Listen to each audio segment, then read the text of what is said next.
Search करें अवामी news. मुल्क भर की ताज़ा तरीन खबरों से बाखबर रहने के लिए सब्सक्राइब करें हमारे चैनल को और बेल आइकन ज़रूर दबाएं।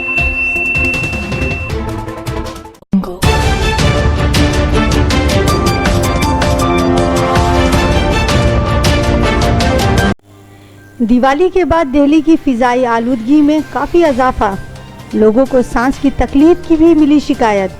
दिल्ली में आज फ़िज़ाई आलूदगी में काफ़ी इजाफा देखने मिल रहा है। दिवाली की रात में पटाखे फोड़ने जाने के बाद से आसमान में धुआं छा गया। लोगों को रात में सांस लेने में परेशानी का सामना करना पड़ रहा है।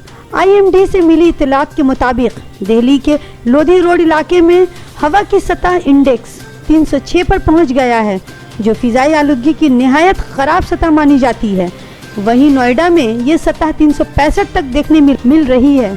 वाज़ह रहे कि 0 और 50 के दरमियान AIQ को बेहतर माना जाता है।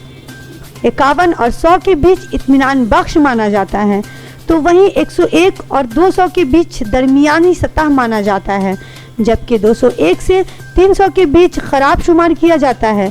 वहीं 301 से 400 के दरमियान बहुत ही ख़राब बताया गया है और 401 से 500 के बीच AIQ निहायत संगीन शुमार किया जाता है।